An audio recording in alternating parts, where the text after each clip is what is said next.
लड़की की इज्जत शीशे सी नाजुक क्यों? भाग 2। अभी तक आपने जाना, विधि के पीछे एक लड़का पड़ा हुआ है। वो उसे रोज कॉलेज खत्म होने के बाद बाहर खड़ा मिलता है। विधि हर बार उसको इग्नोर कर देती है। विधि का रिश्ता तय हो जाता है। मोहित कंप्यूटर इंजीनियर है और रात को वो उसके पास कॉल करता है। धीरे धीरे उनकी फोन पर बातें होनी शुरू हो जाती हैं। अब आगे। रात में विधि खाना खाने के बाद अपने कमरे में आई तो मोहित का फोन आ गया। इस बार मोहित का नाम लिखा था। विधि ने सेव जो कर लिया था। विधि और मोहित को बातें करते हुए रात के 12 बज गए, पर मोहित तो जैसे फोन रखना ही नहीं चाहता था। उसकी बातें ही खत्म नहीं हो रही थी। हालांकि विधि मोहित की बातों के जवाब में केवल हाँ ना ही बोल रही थी, पर मोहित तो जैसे उसे अपने बारे में सारी बातें आज ही बता देना चाहता था।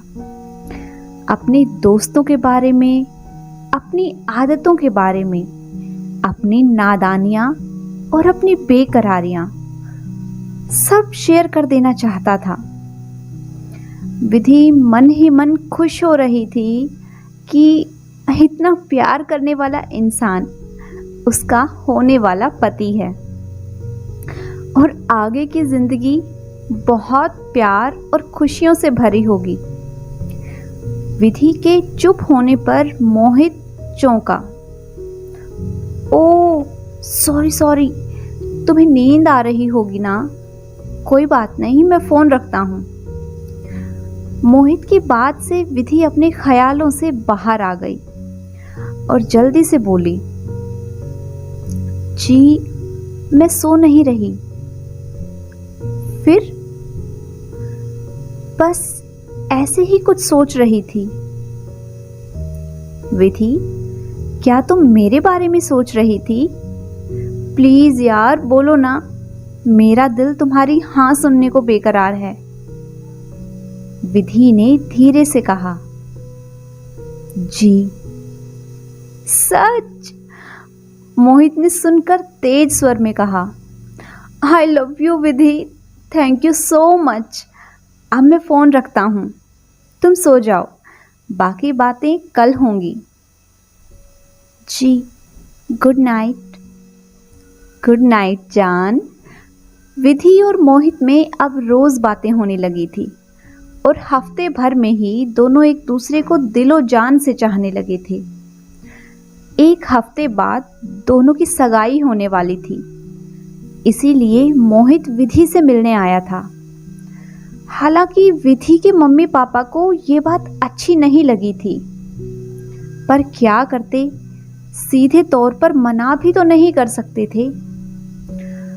मोहित विधि को लेकर सगाई के लिए अंगूठी और ड्रेस वगैरह खरीदने जाना चाहता था, इसीलिए उन्होंने इजाजत दे दी, पर खुद भी उनके साथ गए। एक हफ्ते बाद बहुत धूमधाम से मोहित और विधि की सगाई हो गई। सगाई के बाद तो मोहित और भी ज्यादा बेचैन हो गया था। जब तक वो विधि को वीडियो कॉल पर देख नहीं लेता था, उसे नींद ही नहीं आती थी। मोहित की प्यार भरी बातें सुनकर विधि का चेहरा शर्म से लाल हो जाता और उसे देखकर मोहित और अधिक बेचैन।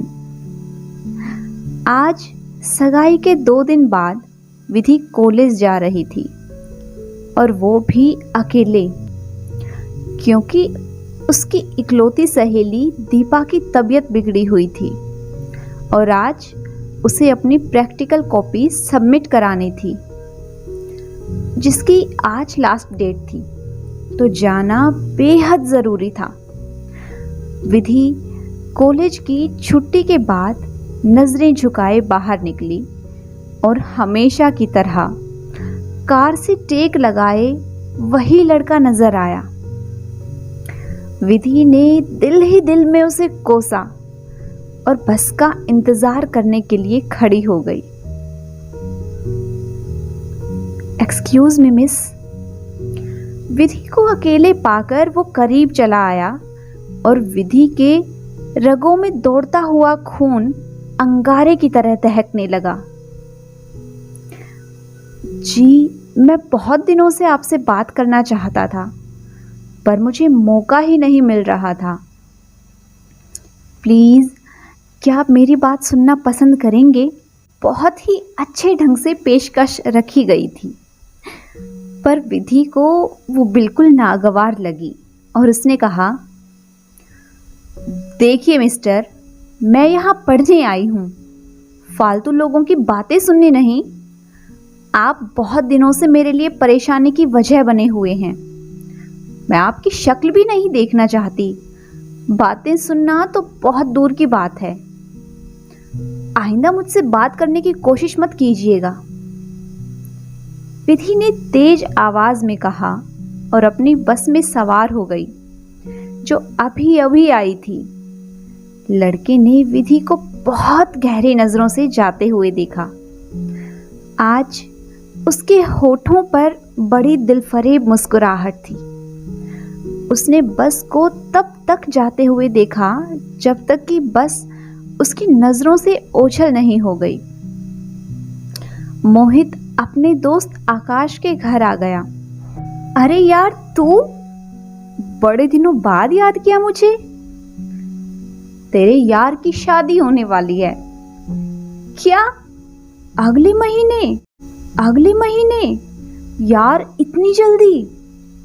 हाँ यार। मोहित के लहजे में जैसे शहद घुल गया। बड़ा लकी है यार तू। आकाश ने ठंडी आह भरी। क्या मतलब? मेरा मतलब है तू बड़ा खुशनसीब है। एक लड़की अपने प्यार भरे ख्वाबों और खूबसूरत जज्बातों के साथ तेरी जिंदगी में दाखिल होएगी तो लकी ही हुआ ना। हाँ यार, ये तो बिल्कुल सही कहा तूने। विधि के आते ही मेरी जिंदगी मुकम्मल हो जाएगी। मोहित ने बहुत खुश होकर कहा, फिर बोला, यार आकाश, तू भी शादी कर ले यार। तेरी विधि की तरह कोई अच्छी लड़की ढूंढ रहा हूं जो मुझे मेरे वजूद से पसंद करे। लेकिन क्या करूं, जो भी पास आती है मेरी गाड़ी से इम्प्रेस होकर आती है। दौलत के गर्मी से पिघल जाने वाली लड़कियां। आकाश के लहजे में शिकायत थी। कोई तो जरूर होगी यार, जिसे देखकर तेरे दिल को सुकून मिलेगा। सच बोलूं तो मैं जब भी विधि को देखता हूं तो मुझे भगवान को धन्यवाद देने का मन करता है, जिनकी वजह से विधि मेरी जिंदगी में आई। उसके किरदार की मजबूती की तारीफ क्या करूं कि नजर चाहे भी तो गुस्ताखी करने की हिम्मत नहीं होती। भगवान पर यकीन रख, तुझे भी कोई ऐसी जरूर मिलेगी जो बस तुझसे प्यार करेगी, तेरी दौलत से नहीं। मोहित ने आकाश को समझाया। सच कहूं तो एक चेहरा है जिसे देखकर मैं सब कुछ भूल जाता हूं। आकाश के ख्यालों में विधि का गुस्से से लाल चेहरा आ गया। कौन है वो? मोहित चौंक गया। मैं नहीं जानता यार। क्या तू नहीं जानता? तू जो पूरे शहर की लड़कियों को परखता रहता है। मोहित हैरान हुआ। पता नहीं यार, महीनों से उसे देख रहा हूं, मगर उसने कभी मुझे नजर उठाकर भी नहीं देखा। बल्कि मैंने जब एक बार उससे बात करने की कोशिश की तो उसने मुझ पर बहुत गुस्सा किया। ऐसा मेरे साथ पहली बार हुआ है जब कोई मेरी गाड़ी और अमीरी से इम्प्रेस नहीं हुई। तो ठीक कहता है यार, सारी लड़कियां एक जैसी नहीं होती। अब जिस दिन भी मिलेगी मैं उसे अपने प्यार का इजहार जरूर करूंगा। क्या आकाश की जिंदगी में कोई ऐसी लड़की आएगी जो केवल उसे पसंद करे, उसकी अमीरी को नहीं। कहानी आगे क्या मोड़ लेने वाली है जानेंगे कहानी के अगले भाग में। तब तक अगर आप सभी को आज की मेरी ये कहानी पसंद आई है तो वीडियो को लाइक कीजिए, शेयर कीजिए, और अगर आपने अभी तक हमारे चैनल को सब्सक्राइब नहीं किया है तो जल्दी से चैनल को सब्सक्राइब कर लें। Thanks for watching.